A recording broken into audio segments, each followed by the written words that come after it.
सत्य साहिब जी भक्तों, बंदी छोड़ कबीर साहिब जी जय। भक्तों, आपका दिव्य नाम की शक्ति चैनल पर आपका हार्दिक स्वागत। श्री भगवद गीता में काल ब्रह्म की साधना का एक ओम मंत्र, काल ब्रह्म के लोक, समय चक्र और ओम मंत्र के साधना फल का विवरण। भगवद गीता में काल ब्रह्म की साधना का एक ओम मंत्र।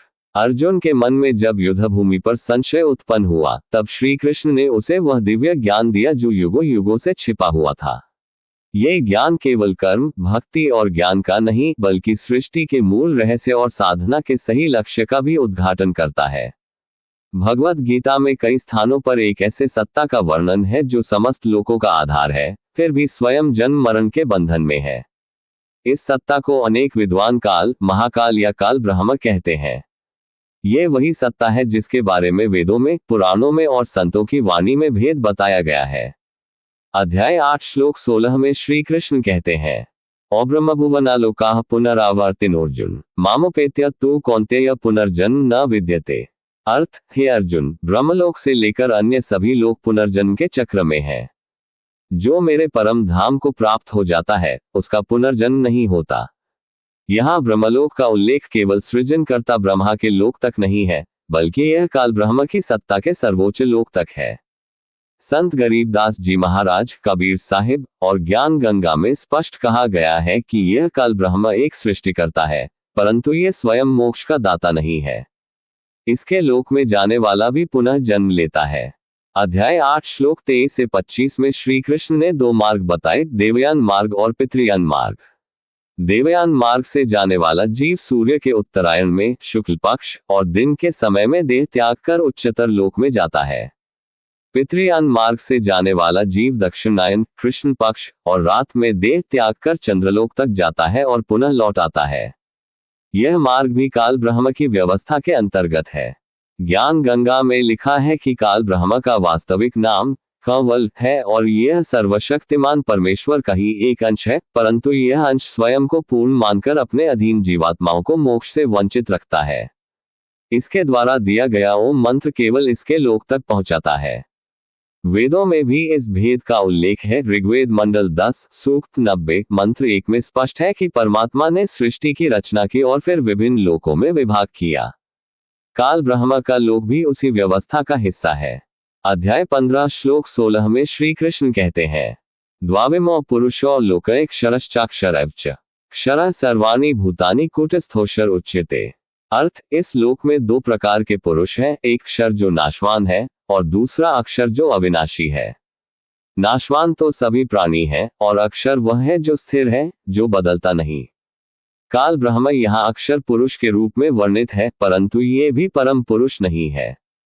अध्याय 15 श्लोक 17 में श्री कृष्ण कहते हैं, उत्तमः पुरुषस्त्वन्यः परमात्मेत्युदाहृतः यो लोकत्रयमाविश्य बिभर्त्य व्यय ईश्वरः। अर्थ, परंतु एक और पुरुष है जो उत्तम है, जिसे परमात्मा कहते हैं, जो तीनों लोकों में व्याप्त है और सबका पालन करता है। यही वह प्रमाण है जो बताता है कि काल ब्रह्म सर्वोच्च नहीं है। इसका ओम मंत्र केवल इसके लोक तक ही पहुंचाता है, जहां जाने के बाद जीव को फिर से जन्म लेना पड़ता है। ऋग्वेद मंडल 10 सूक्त 48 मंत्र 3 में स्पष्ट कहा गया है कि परमेश्वर का नाम अलग है, जो केवल सच्चे सद्गुरु के द्वारा दिया जाता है। परंतु काल ब्रह्म अपनी साधना के लिए ओम मंत्र देता है, जिससे साधक ब्रह्मलोक तक जाता है, वहां दीर्घायु भोगता है और पुनः लौट आता है। ज्ञान गंगा में स्पष्ट उदाहरण दिया गया है, जैसे कोई राजा अपने राज्य के किसी एक भाग में एक मंत्री को नियुक्त करता है। वह मंत्री अपने क्षेत्र पर पूर्ण अधिकार रखता है, परंतु उसका अधिकार राजा से कम है। उसी प्रकार काल ब्रह्म सृष्टि का एक विशाल भाग संचालित करता है, परंतु इसका अस्तित्व भी परमेश्वर पर निर्भर है। काल ब्रह्म की साधना का ओम मंत्र वास्तव में वेदों से लिया गया है। यजुर्वेद अध्याय 40 मंत्र 15 में कहा गया है, ओं क्रतो स्मर कृत स्मर। अर्थ, हे जीव, ओम मंत्र का स्मरण कर, अपने कर्मों का स्मरण कर। यहाँ यह ओम मंत्र काल ब्रह्म के लोक तक पहुंचाने वाला बताया गया है, मोक्ष देने वाला नहीं। मोक्ष के लिए परमेश्वर के पूर्ण नाम की आवश्यकता होती है, जो कबीर साहिब ने अपने सत्संग में दिया। कबीर साहिब ने कहा, तीन लोक के संग में काल बसत है नाथ। कहे कबीर सुनो भाई साधो, पार ब्रह्म है साथ। इसका अर्थ यह है कि तीनों लोक काल ब्रह्म के अधीन है, परंतु इसके पार एक और ब्रह्म है जिसे पारब्रह्म या परमेश्वर कहा गया है। जब साधक ओम मंत्र की साधना करता है तो वह काल ब्रह्म के अधीन सूक्ष्म लोकों में यात्रा करता है। योग के 4 स्तर ध्यान, धारणा, समाधि और महासमाधि के माध्यम से वह ब्रह्मलोक तक पहुंच सकता है। वहां वह ब्रह्मा, विष्णु, शिव के अधीन दिव्य लोकों का अनुभव करता है, परंतु अंततः वहां का भी नाश निश्चित है, जैसा कि गीता के अध्याय 8 श्लोक 16 में कहा गया। पुराणों में भी इस भेद का वर्णन है। श्रीमद् भागवत महापुराण के स्कंध 2 अध्याय 6 में नारद मुनि ब्रह्मा से पूछते हैं कि आप सर्वश्रेष्ठ क्यों नहीं है। तब ब्रह्मा उत्तर देते हैं कि मैं भी काल के अधीन हूं और मेरा लोक भी नश्वर है। ज्ञान गंगा के अनुसार काल ब्रह्म के ओम मंत्र की साधना एक प्रकार से प्रथम सीढ़ी है जो साधक को सांसारिक बंधनों से कुछ हद तक मुक्त करती है, परंतु पूर्ण मुक्ति नहीं देती। पूर्ण मुक्ति के लिए आवश्यक है कि साधक को सद्गुरु से परमेश्वर का पूर्ण नाम प्राप्त हो। इस प्रकार शर्त भगवद गीता, वेद, पुराण और संत वाणी में ये रहस्य स्पष्ट है कि काल ब्रह्म की साधना का एक ओम मंत्र साधक को ब्रह्मलोक तक ले जाता है, परंतु वहां से उसे फिर लौटना पड़ता है। जो साधक इस भेद को समझकर पूर्ण परमात्मा की शरण ग्रहण करता है वही जन्म मरण से मुक्त होता है। आगे बढ़ते हुए आपको तथ्य, भेदों, ग्रंथों और ज्ञान गंगा के अनुसार जिसमें काल ब्रह्म ओम मंत्र और भगवद गीता का गहरा विश्लेषण रहेगा। श्लोक हिंदी शब्दों में अध्याय और क्रमांक सहित होंगे और प्रवाह लगातार रहेगा। काल ब्रह्म के विषय में सबसे पहले हमें ये समझना आवश्यक है कि यह सत्ता कहां से आई, इसका उद्देश्य क्या है और यह अपने अधीन जीवात्माओं पर किस प्रकार शासन करता है। ज्ञान गंगा में ये स्पष्ट किया गया है कि जब सर्वशक्तिमान परमेश्वर ने सृष्टि की रचना की तब कुछ भाग को एक विशेष अधिकारी के रूप में काल को सौंपा गया। इस अधिकारी का असली नाम कंवल है, परंतु ये स्वयं को ब्रह्म कहकर प्रस्तुत करता है। इसके अंतर्गत 21 ब्रह्मांड हैं और प्रत्येक ब्रह्मांड में ब्रह्मा, विष्णु और शिव के माध्यम से सृष्टि का संचालन होता है। ये काल ब्रह्म, जो गीता में अक्षर पुरुष के रूप में वर्णित है, स्वयं मोक्ष का दाता नहीं है। अध्याय 15 श्लोक 17 में श्री कृष्ण जब उत्तम पुरुष का वर्णन करते हैं तो स्पष्ट हो जाता है कि इसके ऊपर भी एक परम पुरुष है जो अजर, अमर और अविनाशी है। ये वही पूर्ण परमेश्वर है जिसे कबीर साहिब, गुरु नानक देव जी, गरीबदास जी और दादू दयाल जी ने अपनी वाणी में पहचानाया है। अब तथ्य यह है कि ओम मंत्र जो काल ब्रह्म देता है वह वास्तव में वेदों में वर्णित है। यजुर्वेद अध्याय 40 मंत्र 15 में इसका उल्लेख है। ओ कृतो स्मर कृत स्मर। इस मंत्र के जप से साधक ध्यान की उच्च अवस्था में पहुंच सकता है, ब्रह्मलोक तक जा सकता है, परंतु यहाँ एक बड़ा भेद है। ब्रह्मलोक भी काल के अधीन है और वहां से भी जीव को वापस आना पड़ता है। अध्याय 8 श्लोक 16 का प्रमाण इस भेद को उजागर करता है। और ब्रह्मभुवन लोका पुनरावर्तिनोर्जुन। यहाँ तक कि ब्रह्मा का लोक भी पुनर्जन्म के चक्र में है। ज्ञान गंगा में संत रामपाल जी ने इस भेद को समझाने के लिए एक उदाहरण दिया है। जैसे कोई राजा अपने साम्राज्य के किसी हिस्से को एक मंत्री के हवाले कर देता है। वह मंत्री अपने क्षेत्र में पूर्ण स्वतंत्रता से शासन करता है, परंतु अंततः वह राजा के आदेश के अधीन है। काल ब्रह्म भी उसी प्रकार पूर्ण परमेश्वर का एक अधिकारी है जिसके पास इस विशाल ब्रह्मांड का नियंत्रण है, परंतु वह स्वयं राजा नहीं है। वेदों में ये भेद और गहरा हो जाता है। ऋग्वेद मंडल 10 सूक्त 81 मंत्र 1 में कहा गया है कि परमेश्वर ने सभी सृष्टियों को रचा और फिर उन्हें अलग अलग भागों में स्थापित किया। एक भाग काल ब्रह्म के अधीन रखा जिसका कार्य आत्माओं की परीक्षा लेना और उन्हें अपने कर्मफल के अनुसार भोग दिलाना है। भेद यह है कि काल ब्रह्म स्वयं भी मृत्यु से परे नहीं है। इसे एक निश्चित काल के बाद अपनी सृष्टि का संहार करना पड़ता है और फिर से चक्र आरंभ होता है। भगवद गीता अध्याय 11 में जब अर्जुन ने विश्वरूप देखा तब उसने काल का वह भयानक स्वरूप अनुभव किया जिसमें सभी योद्धा नष्ट हो रहे थे। श्री कृष्ण ने स्वयं कहा, कालोस्मि लोकक्षयकृत प्रवृद्धा। ये काल का ही परिचय है जो सभी प्राणियों का अंत करता है। अब प्रश्न यह है कि ओम मंत्र की साधना क्यों सीमित है। तथ्य यह है कि ओम मंत्र केवल उस शक्ति तक पहुंचाता है जो स्वयं काल के अधीन है। यह मंत्र एक प्रकार का प्रथम चरण है जो साधक को भौतिक और सूक्ष्म बंधनों से कुछ हद तक मुक्त करता है, परंतु जन्म मरण से नहीं। ज्ञान गंगा में ये भी स्पष्ट लिखा है कि पूर्ण मोक्ष केवल पूर्ण नाम से ही संभव है, जो सद्गुरु द्वारा दिया जाता है। ये पूर्ण नाम 3 भागों में होता है, एक ओम, दूसरा तत् और तीसरा सत। ओम मंत्र काल ब्रह्म का है, तत् मंत्र परब्रह्म का है और सत मंत्र पूर्ण परमेश्वर का है। जब ये तीनों मंत्र पूर्ण गुरु द्वारा एक साथ दिए जाते हैं, तभी साधक परम धाम तक पहुंच सकता है। भेद को और स्पष्ट करने के लिए स्कंद 12 श्रीमद् भागवत महापुराण में लिखा है कि कलियुग में जीवों को मोक्ष केवल सतनाम और सतगुरु की शरण से मिलेगा। यहाँ सतनाम का अर्थ वही पूर्ण नाम है जो परमेश्वर का है, न कि केवल ओम मंत्र। काल ब्रह्म की साधना का एक ओम मंत्र वेद सम्मत है, परंतु गीता और संतवाणी दोनों में ये प्रमाणित है कि यह साधना पूर्ण है। अध्याय 7 श्लोक 23 में श्री कृष्ण कहते हैं, अंतवत्तो फलतेषा तद्भवत्यल्पमेधसाम्। इसका अर्थ है कि अल्प बुद्धि वाले लोग देवताओं की पूजा करते हैं और उनका फल भी सीमित होता है। यहाँ देवता शब्द में ब्रह्मा, विष्णु, शिव और यहाँ तक कि ब्रह्मलोक के अधिपति भी सम्मिलित हैं। इसलिए तथ्य और भेद ये बताते हैं कि ओम मंत्र की साधना एक सीमित यात्रा है जो साधक को काल ब्रह्म के लोक तक ले जाती है, परंतु उससे आगे नहीं। पूर्ण ज्ञान वही है जो काल के पार परमेश्वर तक पहुंचाए। यही संदेश भगवद गीता, वेद, पुराण और ज्ञान गंगा में एक समान रूप से मिलता है। काल ब्रह्म के ओम मंत्र के वेदों में उल्लेख, भगवद गीता के छुपे हुए संकेत और ज्ञान गंगा के प्रत्यक्ष उदाहरण को विस्तार से गहरी के साथ। वेदों में ओम मंत्र का उल्लेख सबसे पहले ऋग्वेद, यजुर्वेद और सामवेद में मिलता है। ऋग्वेद मंडल 1 सूक्त 115 मंत्र 4 में कहा गया है, ओम इत्येतदक्षरमिदं सर्वम्, अर्थ यह ओम अक्षर ही सब है। यजुर्वेद अध्याय 40 मंत्र 15 में कहा गया, ओम क्रतो स्मर कृत स्मर, अर्थ हे जीव, ओम मंत्र का स्मरण कर, अपने कर्मों का स्मरण कर। यहाँ वेद ये संकेत दे रहे हैं कि ओम मंत्र का जप कर्मों का स्मरण कराने और साधक को उसके पूर्व जन्मों के बंधन को देखने की शक्ति देने वाला है। लेकिन यही स्थान इस भेद को भी उजागर करता है कि यह मंत्र केवल काल ब्रह्म की सीमा तक है। ये वही स्थिति है जिसका प्रमाण भगवद गीता अध्याय 8 श्लोक 16 में मिलता है, जहां ब्रह्मलोक से भी पुनर्जन्म का चक्र बताया गया है। अध्याय 8 श्लोक 23 से 25 में श्री कृष्ण ने यह भी स्पष्ट कर दिया कि जो साधक ओम मंत्र का जप करते हुए देह त्याग करता है, वह देवयान मार्ग से उच्च लोक में जाता है। परंतु गीता में कहीं भी यह नहीं कहा गया कि यह मार्ग मोक्ष देता है।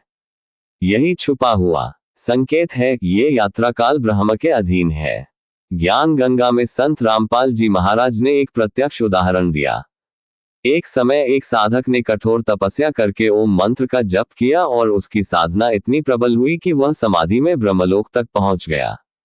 वहां उसने ब्रह्मा के लोक की भव्यता देखी, अद्भुत प्रकाश, दिव्य संगीत और अमृत का स्रोत। किंतु वहां भी उसने एक अजीब सी असुरक्षा महसूस की।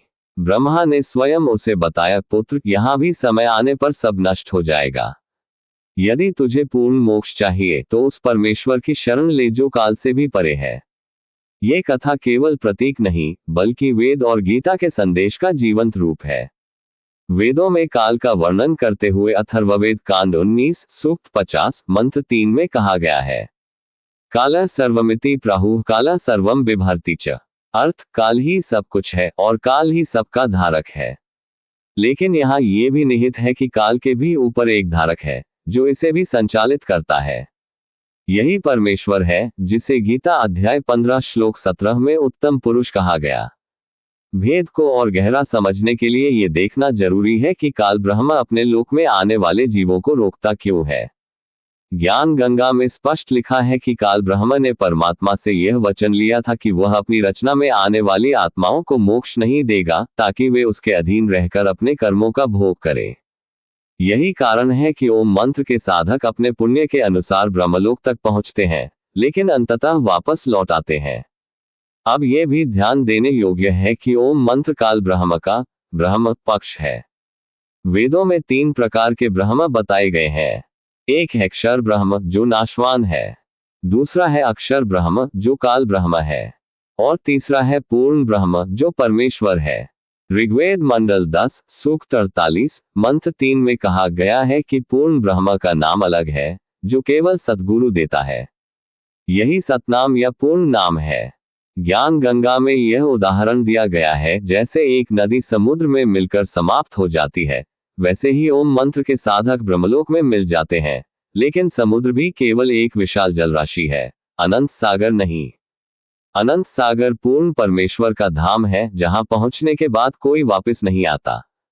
इस प्रकार वेद, भगवत गीता और ज्ञान गंगा तीनों का एक ही निष्कर्ष है, ओम मंत्र काल ब्रह्म का है। ये साधक को उच्च लोकों तक ले जाता है, परंतु पूर्ण मोक्ष नहीं देता। इसके लिए सद्गुरु से पूर्ण नाम लेना अनिवार्य है। श्री भगवत गीता में काल ब्रह्म की साधना का एक ओम मंत्र। सृष्टि के आरंभ से ही मनुष्य ने परम सत्य को जानने का प्रयास किया है। वेद, पुराण, उपनिषद और भगवत गीता सभी में एक अदृश्य सत्ता का वर्णन है, जो तीनों लोकों पर शासन करती है। इस सत्ता को काल, महाकाल या काल ब्रह्म कहा गया है। ये वह शक्ति है जो जन्म और मृत्यु के चक्र को नियंत्रित करती है, समय का संचालन करती है और अपने अधीन संपूर्ण ब्रह्मांड को नियमों में बांध कर रखती है। ज्ञान गंगा में स्पष्ट लिखा है कि काल ब्रह्म का वास्तविक नाम कंवल है और यह परमेश्वर का एक अंश होते हुए भी स्वयं को सर्वोच्च मानता है। इसे सर्वशक्तिमान परमेश्वर ने 21 ब्रह्मांडों का संचालन सौंपा, परंतु यह अपनी सीमा से बाहर जाकर मोक्ष नहीं दे सकता। भगवत गीता अध्याय 8 श्लोक 16 में श्री कृष्ण कहते हैं, ओ ब्रह्मभुवनालोकाः पुनरावर्तिनोर्जुन मामुपेत्य तु कौन्तेय पुनर्जन्म न विद्यते। अर्थ, हे अर्जुन, ब्रह्मलोक से लेकर सभी लोग पुनर्जन्म के चक्र में हैं।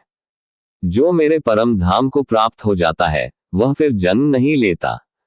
यहाँ ब्रह्मलोक से अभिप्राय काल ब्रह्म के सर्वोच्च लोक से है। ये भेद वेदों में भी मिलता है। यजुर्वेद अध्याय 40 मंत्र 15 कहता है, ओम क्रतो स्मर कृत स्मर। अर्थ, हे साधक, ओम मंत्र का स्मरण कर, अपने कर्मों का स्मरण कर। यही ओम मंत्र काल ब्रह्म का मुख्य साधना मंत्र है। इसके जप से साधक योग की अवस्था में उच्चतर लोकों में जाता है और अंततः ब्रह्मलोक तक पहुंचता है। परंतु गीता, वेद और संतवाणी यह प्रमाणित करते हैं कि ब्रह्मलोक भी नश्वर है और वहां से भी जीव को लौटना पड़ता है। अध्याय 15 श्लोक 16 में श्री कृष्ण कहते हैं, द्वाविमो पुरुषो लोके क्षरश्चाक्षरैश्च क्षरः सर्वाणि भूतानि कूटस्थोषर उच्यते। अर्थ, इस संसार में दो प्रकार के पुरुष हैं, क्षर जो नाशवान है और अक्षर जो अविनाशी है। नाशवान तो सभी प्राणी है और अक्षर वह है जो स्थिर है। यह अक्षर पुरुष काल ब्रह्म है, परंतु इसके ऊपर भी एक परम पुरुष है। अध्याय 15 श्लोक 17 में कहा गया, उत्तमः पुरुषस्त्वन्यः परमात्मेत्युदाहृतः यो लोकत्रयमाविश्य बिभर्त्यव्यय ईश्वरः। अर्थ, एक अन्य पुरुष है जो उत्तम है, जिसे परमात्मा कहते हैं, जो तीनों लोकों में व्याप्त है और उनका पालन करता है। यही पूर्ण परमेश्वर है जो काल ब्रह्म से परे है। ज्ञान गंगा के अनुसार ओम मंत्र केवल काल ब्रह्म के लोक तक ही पहुंचाता है। पूर्ण मोक्ष के लिए सद्गुरु से वह पूर्ण नाम लेना अनिवार्य है, जिसमें 3 भाग होते हैं, ओम, काल ब्रह्म, तत् परब्रह्म और सत्पूर्ण परमेश्वर। ऋग्वेद मंडल 10 सूक्त 48 मंत्र 3 में कहा गया है कि पूर्ण परमेश्वर का नाम अलग है, जो केवल सच्चा गुरु प्रदान करता है। कबीर साहिब ने भी स्पष्ट कहा, 3 लोक के संग में काल बसत है नाथ। कहे कबीर सुनो भाई साधो, पार ब्रह्म है साथ। ये भेद जानना आवश्यक है कि काल ब्रह्म अपनी साधना के लिए ओम मंत्र देता है, जो वेद सम्मत है, लेकिन मोक्ष प्रदान करने वाला नहीं। स्कंध 2 श्रीमद् भागवत महापुराण में ब्रह्मा स्वयं कहते हैं कि वे भी काल के अधीन हैं और उनके लोक का भी अंत निश्चित है। ज्ञान गंगा में एक उदाहरण दिया गया है, जैसे कोई मंत्री अपने राज्य के भाग में पूर्ण अधिकार रखता है, परंतु राजा के आदेश से बंधा है, वैसे ही काल ब्रह्म भी पूर्ण परमेश्वर के अधीन है। जो साधक केवल ओम मंत्र की साधना करता है, वह काल ब्रह्म के लोक तक जाता है और दीर्घायु भोगता है, परंतु अंत में उसे जन्म मरण के चक्र में लौटना ही पड़ता है। इस प्रकार तथ्य, भेद, वेद, भगवत गीता और ज्ञान गंगा सभी का एक ही निष्कर्ष है, काल ब्रह्म की साधना का ओम मंत्र साधक को उच्च लोकों तक पहुंचाता है, परंतु जन्म मरण से मुक्ति नहीं देता। मुक्ति के लिए पूर्ण परमेश्वर के सतनाम की शरण लेना ही एकमात्र उपाय है। श्री भगवत गीता में काल ब्रह्म की साधना का एक ओम मंत्र सनातन धर्म के प्राचीनतम ग्रंथ वेद, उपनिषद, भगवत गीता और पुराण मानव जीवन के परम उद्देश्य मोक्ष की प्राप्ति का मार्ग बताते हैं। इनमें स्पष्ट रूप से यह भेद किया गया है कि एक सीमित सत्ता है जिसे काल, महाकाल, काल ब्रह्म, कूटस्थ या अक्षर पुरुष कहा जाता है, और उसके ऊपर एक परम सत्ता है जिसे पूर्ण ब्रह्म या उत्तम पुरुष कहा गया है। यह अंतर जानना आवश्यक है ताकि साधक सही मार्ग पर चल सके और अधूरी साधना में जीवन न गंवाए। ऋग्वेद मंडल 1, सूक्त 115, मंत्र 4 में कहा गया, ओ इत्येतदक्षरमिदं सर्वम, अर्थ यह ओ अक्षर ही सब है। यहाँ वेद ओम मंत्र की सर्वोच्चता का वर्णन कर रहे हैं, किंतु इसी वेद में आगे बताया गया है कि यह ब्रह्म का मंत्र है जो एक विशेष लोक तक ही पहुंचाता है। यजुर्वेद अध्याय 40 मंत्र 15 में निर्देश है, ओ क्रतो स्मर कृत स्मर, अर्थ हे साधक ओम मंत्र का स्मरण कर, अपने कर्मों का स्मरण कर। यह मंत्र काल ब्रह्म की उपासना का आधार है। कर्म स्मरण का तात्पर्य यह है कि यह साधना साधक को उसके पूर्वकृत कर्मों के बंधन की याद दिलाती है, जिससे वह पुण्य और पाप के अनुसार फल भोगने के लिए बाध्य रहता है। अथर्ववेद कांड 19, सूक्त 50, मंत्र 3 में स्पष्ट कहा गया, काला सर्वमिति प्राहुः काला सर्वम बिभर्ति च, अर्थ काल ही सब कुछ है और काल ही सबका धारक है। इससे ये सिद्ध होता है कि ओम मंत्र का अधिष्ठाता काल ब्रह्म है। भगवत गीता में ये भेद और स्पष्ट हो जाता है। अध्याय 8 श्लोक 16 में श्री कृष्ण कहते हैं, ओ ब्रह्मभुवनालोकाः पुनरावर्तिनोर्जुन मामुपेत्य तु कौन्तेय पुनर्जन्म न विद्यते, अर्थ हे अर्जुन, ब्रह्मलोक से लेकर सभी लोग पुनर्जन्म के चक्र में हैं, किंतु जो मेरे परम धाम को प्राप्त होता है उसका पुनर्जन्म नहीं होता। यहाँ ब्रह्मलोक से आशय काल ब्रह्म के सर्वोच्च लोक से है। ये लोक भी नश्वर है और इसके निवासी पुनः संसार में जन्म लेते हैं। अध्याय 15 श्लोक 16 में कहा गया, द्वाविमो पुरुषो लोके क्षरश्चाक्षरश्च क्षरः सर्वाणि भूतानि कूटस्थोऽक्षर उच्यते, अर्थ इस लोक में दो प्रकार के पुरुष हैं, क्षर और अक्षर। क्षर सभी जीव हैं और अक्षर कूटस्थ काल ब्रह्म है। अध्याय 15 श्लोक 17 में श्री कृष्ण ये भेद स्पष्ट करते हैं, उत्तमः पुरुषस्त्वन्यः परमात्मेत्युदाहृतः यो लोकत्रयमाविश्य बिभर्त्यव्यय ईश्वरः, अर्थ इसके अतिरिक्त एक उत्तम पुरुष है जिसे परमात्मा कहा जाता है, जो तीनों लोकों में व्याप्त है और उनका पालन करता है। ज्ञान गंगा में संत रामपाल जी महाराज बताते हैं कि ओम मंत्र काल ब्रह्म का है जो केवल उसके लोक तक ले जाता है। पूर्ण मोक्ष के लिए 3 मंत्र आवश्यक हैं, ओम काल ब्रह्म का, तत् परब्रह्म का और सत पूर्ण परमेश्वर का। ये तीनों केवल पूर्ण सद्गुरु द्वारा दिए जाते हैं। श्रीमद् भागवत महापुराण स्कंध 2 में ब्रह्मा स्वयं कहते हैं, अहम कालस्य कालेन नियोजितः करिष्यामि, अर्थ मैं भी काल के द्वारा नियोजित हूँ और उसी के अनुसार कार्य करता हूँ। इससे स्पष्ट है कि ब्रह्मा, विष्णु, शिव सभी काल ब्रह्म के अधीन है। कबीर साहिब ने भी यही संदेश दिया, 3 लोक के संग में काल बसत है नाथ, कहे कबीर सुनो भाई साधो, पार ब्रह्म है साथ, अर्थ तीनों लोक काल के अधीन है, केवल पार ब्रह्म की शरण ही मुक्ति देती है। इस प्रकार तथ्य, भेद और प्रमाण ये सिद्ध करते हैं कि ओम मंत्र काल ब्रह्म का है, वेद सम्मत है, परंतु पूर्ण मोक्षदायक नहीं। इसके जप से साधक पुण्यलोक और ब्रह्मलोक तक पहुंच सकता है, किंतु वहां से भी उसे लौटना पड़ता है। जो साधक पूर्ण परमेश्वर के सतनाम को प्राप्त करता है वही काल के बंधन से मुक्त होता है और अनंत धाम में जाता है जहां से लौटना नहीं पड़ता। श्री भगवत गीता में काल ब्रह्म की साधना का एक ओम मंत्र प्रमाण सहित वेद, उपनिषद और पुराण सभी में काल ब्रह्म के विषय में स्पष्ट प्रमाण उपलब्ध हैं, जिससे ये सिद्ध होता है कि ओम मंत्र उसकी साधना का प्रमुख मंत्र है और यह साधना केवल एक निश्चित लोक तक पहुंचाती है, न कि पूर्ण मोक्ष तक। अथर्ववेद कांड 4 सूक्त 1 मंत्र 3, योसावादित्य पुरुषः स एकः, अर्थ जो सूर्य में स्थित पुरुष है वही एक है। यह पुरुष ही काल ब्रह्म है जो सूर्य के भीतर अपने लोक का द्वार रखता है और वहीं से अपने भक्तों को ब्रह्मलोक में ले जाता है। मुंडकोपनिषद प्रथम मुंडक द्वितीय खंड मंत्र 5, स अशोनिमेदात्म्यमिदं सर्वं तत्सत्यम स आत्मा तत्त्वमसि श्वेकेतो। यहाँ आत्मा का तात्पर्य ब्रह्म है, परंतु आगे स्पष्ट है कि यह ब्रह्म भी सृष्टि चक्र के अंतर्गत है। छांदोग्योपनिषद अध्याय 8 खंड 5 मंत्र 3, स नेति नेति आत्मा, अर्थ, यह आत्मा नेति नेति है, यानी न ये न वह। ये केवल परब्रह्म के निकटतम है, परंतु सर्वोच्च नहीं। कठोपनिषद प्रथम अध्याय द्वितीय वल्ली मंत्र 15। उत्तिष्ठत जाग्रत प्राप्य वरान निबोधत क्षुरस्या धारा निशिता दुरत्यया दुर्ग पथस्तत् कवयो वदंती। अर्थ, उठो, जागो, श्रेष्ठ गुरु को प्राप्त कर ज्ञान लो। यह मार्ग उस तरह की धार के समान कठिन है जिसे ज्ञानी जन ही बताते हैं। यह प्रमाण है कि केवल काल ब्रह्म की साधना पूर्णता नहीं देती, गुरु के मार्गदर्शन से ही पार ब्रह्म तक पहुंचना संभव है। शिव पुराण विधेश्वर संहिता अध्याय 16। यहाँ कहा गया है कि महाकाल सभी प्राणियों को अपने अधीन रखता है और समय आने पर उन्हें पुनः जन्म में भेज देता है। विष्णु पुराण पंचम अंश अध्याय 30। कालः सर्वभूताना जन्म मृत्यु निधायक। अर्थ, काल ही सभी प्राणियों के जन्म और मृत्यु का नियामक है। गरुड़ पुराण अध्याय 19। यहाँ काल पुरुष का वर्णन है जिसके एक दिन में 14 मनवंतर बीतते हैं।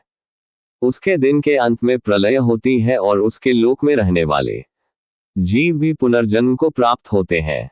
योग वासिष्ठ उत्तरार्ध सर्ग 71। वशिष्ठ जी राम को बताते हैं कि ब्रह्म तक पहुंचना एक अवस्था है, परंतु ये भी काल का अंश है। इसके पार ही नित्य मुक्त धाम है। ज्ञान गंगा से उद्धरण। संत रामपाल जी महाराज स्पष्ट कहते हैं कि ओम मंत्र का जप वेद सम्मत है और यह काल ब्रह्म का मंत्र है। इसके जप से साधक को ब्रह्मलोक की प्राप्ति होती है, जहां दीर्घ काल भोगने के बाद पुनः जन्म मरण में आना पड़ता है। पूर्ण मोक्ष के लिए सद्गुरु से 3 शब्दों वाला पूर्ण मंत्र लेना आवश्यक है। इन प्रमाणों से यह निर्विवाद सिद्ध होता है कि ओम मंत्र काल ब्रह्म की साधना का मुख्य साधन है। काल ब्रह्म के लोक तक पहुंचाने वाला यह मंत्र मोक्षदायक नहीं है। वेद, उपनिषद, पुराण और संतवाणी सभी एकमत हैं कि इसके पार एक पूर्ण सत्ता है, उत्तम पुरुष या पूर्ण ब्रह्म। उस पूर्ण ब्रह्म तक पहुंचने के लिए केवल पूर्ण सद्गुरु द्वारा दिए गए पूर्ण मंत्र की साधना आवश्यक है। श्री भगवद गीता में काल ब्रह्म की साधना का एक ओम मंत्र काल ब्रह्म के लोक, समय चक्र और ओम मंत्र के साधना फल का विवरण। वेद, पुराण और भगवद गीता के गहन अध्ययन से यह स्पष्ट होता है कि काल ब्रह्म का लोक भी सृष्टि चक्र के नियमों के अंतर्गत है। उसकी सत्ता विशाल और अदृश्य है, परंतु सीमित है। उसके लोक, समय चक्र और ओम मंत्र साधना के परिणाम का गहराई से समझना आवश्यक है, ताकि साधक भ्रमित न हो और अपने अंतिम लक्ष्य को पहचान सके। काल ब्रह्म का लोक ब्रह्मलोक। अथर्ववेद और उपनिषदों में वर्णन मिलता है कि काल ब्रह्म का मुख्य लोक सूर्य द्वार के पार स्थित है। ये ब्रह्मलोक कहलाता है। यहाँ प्रकाश असीम है, समय अत्यंत धीमा है और भौतिक पीड़ा का नाम नहीं। यहाँ रहने वाले जीव हजारों कल तक सुख भोगते हैं, परंतु यजुर्वेद अध्याय 40 मंत्र 15 में ये संकेत है कि यह लोक भी नश्वर है। काल ब्रह्म के एक दिन के अंत में यहाँ भी प्रलय होती है और वहां के निवासी पुनः जन्म लेते हैं। समय चक्र। भागवत महापुराण स्कंद 3 अध्याय 11 में बताया गया है कि काल ब्रह्म का एक दिन ब्रह्मा के 100 वर्षों के बराबर होता है। ब्रह्मा के एक दिन में 14 मनवंतर होते हैं और एक मनवंतर में असंख्य युग चक्र चलते हैं। काल ब्रह्म के दिन के अंत में महाप्रलय होती है, जिसमें उसका लोक भी नष्ट हो जाता है। उसके बाद पुनः सृष्टि का निर्माण होता है। ओम मंत्र की साधना से प्राप्ति। वेद और गीता दोनों इस पर सहमत हैं कि ओम मंत्र का जप काल ब्रह्म के लोक तक पहुंचाता है। भगवद गीता अध्याय 8 श्लोक 13 में कहा गया, ओमितेकाक्षर ब्रह्म व्याहरन मामनुस्मरण यह प्रयाति त्यजनदेह से याति परमागतिम। अर्थ, जो साधक मृत्यु के समय ओम मंत्र का उच्चारण करते हुए मेरे ब्रह्म का स्मरण करता है, वह परम गति को प्राप्त होता है। यहाँ परम गति से आशय ब्रह्मलोक की प्राप्ति है, न कि पूर्ण मोक्ष। काल ब्रह्म के लोक में जीवन। पुराणों में वर्णन है कि ब्रह्मलोक में कोई रोग, दुख या वृद्धावस्था नहीं होती। यहाँ सुख सूक्ष्म आनंद के रूप में मिलता है। यहाँ का आकाश अत्यंत उज्ज्वल और नीलिमा से युक्त है, परंतु यहाँ समय पूरा होते ही आत्मा को पुनः मृत्यु लोक में आना ही पड़ता है। भेद की आवश्यकता। अध्याय 15 श्लोक 16-17 में गीता ये भेद स्पष्ट करती है कि काल ब्रह्म अक्षर पुरुष है, परंतु उसके ऊपर उत्तम पुरुष पूर्ण ब्रह्म है। ओम मंत्र केवल अक्षर पुरुष तक ले जाता है, पूर्ण ब्रह्म तक नहीं। ज्ञान गंगा में स्पष्टता। संत रामपाल जी महाराज ने ज्ञान गंगा में इस रहस्य को सरल शब्दों में बताया है कि ओम मंत्र से ब्रह्मलोक की प्राप्ति होती है। ये वेदसम्मत है, परंतु मोक्ष के लिए अपर्याप्त है। पूर्ण मोक्ष के लिए 3 शब्दों का पूर्ण मंत्र आवश्यक है, जिसमें ओम के साथ तत् और सत का भी समावेश होता है। निष्कर्ष: ओम मंत्र काल ब्रह्म की साधना का प्रमुख साधन है। इससे साधक ब्रह्मलोक तक पहुंच सकता है और वहां अत्यंत काल तक आनंद भोग सकता है। परंतु ये लोक भी नश्वर है और वहां से लौटना अनिवार्य है। जो साधक पूर्ण ब्रह्म की शरण लेता है, वही काल चक्र से बाहर निकलकर उस अनंत धाम में जाता है जहां न समय है, न जन्म मरण का चक्र। हे साधक जनों, अब तक आपने वेद, पुराण, उपनिषद, भगवद गीता और संतवाणी से प्रमाण सहित सुन लिया कि ओम मंत्र काल ब्रह्म की साधना का मंत्र है। यह साधना वेदसम्मत है और ब्रह्मलोक तक पहुंचाने वाली है, किंतु यह मोक्षदायी नहीं। ब्रह्मलोक में सुख असीम है, परंतु वह भी काल और प्रलय के अधीन है। वहां का समय पूरा होते ही आत्मा पुनः मृत्यु लोक में आती है और जन्म मरण का चक्र चलता रहता है। भगवद गीता के अध्याय 15 श्लोक 17 में स्वयं श्री कृष्ण ने ये रहस्य खोला कि काल ब्रह्म के ऊपर एक उत्तम पुरुष है, वही परमेश्वर है। वही पूर्ण ब्रह्म है, जो नश्वर और अक्षर पुरुष दोनों से परे है। उसी की शरण में जाने से साधक काल के बंधन से मुक्त होकर उस अनंत धाम में पहुंचता है जहां न समय है, न दुख, न पुनर्जन्म। वेद कहते हैं कि उस पूर्ण ब्रह्म को केवल पूर्ण सद्गुरु ही बता सकता है। छांदोग्योपनिषद और कठोपनिषद दोनों में स्पष्ट आदेश है कि इस मार्ग पर चलने के लिए श्रेष्ठ गुरु को खोजो और उसके उपदेशानुसार साधना करो। गुरु के द्वारा दिया गया पूर्ण मंत्र ही वह कुंजी है जिससे उस अनंत धाम का द्वार खुलता है। ज्ञान गंगा में संत रामपाल जी महाराज ने ये पूर्ण सत्य बताया है कि केवल 3 शब्दों वाला पूर्ण मंत्र ही मोक्ष प्रदान करता है। यह मंत्र ओम के साथ तत् और सत से पूर्ण होता है। यह वेदसम्मत और गीता सम्मत है। हे साधक, अपने जीवन के अमूल्य समय को संसार के क्षणिक सुखों में न गंवाओ। यह मानव जीवन परमेश्वर प्राप्ति का दुर्लभ अवसर है। आज जो ज्ञान तुम्हारे सामने है, वह करोड़ों जन्मों में भी शायद न मिले। सत्य को पहचानो, प्रमाण को परखो और सही गुरु की शरण लेकर पूर्ण साधना प्रारंभ करो। काल ब्रह्म की साधना से ब्रह्मलोक मिल सकता है, परंतु उस परम धाम तक पहुंचना है तो आज ही निर्णय लो। समय किसी के लिए नहीं रुकता और मृत्यु आने के बाद कुछ भी बदलना संभव नहीं। अंत में यही अपील है, सत्य मार्ग को अपनाओ, प्रमाणों को अपने हृदय में स्थान दो और उस सद्गुरु की शरण जाओ जो तुम्हें पूर्ण ब्रह्म का वास्तविक मंत्र दे सके। यही जीवन का उद्देश्य है, यही आत्मा का अंतिम लक्ष्य है और यही जन्म मरण के चक्र से छूटने का एकमात्र उपाय है। दिव्य नाम की शक्ति और आपकी आत्मा के लिए भावपूर्ण अपील।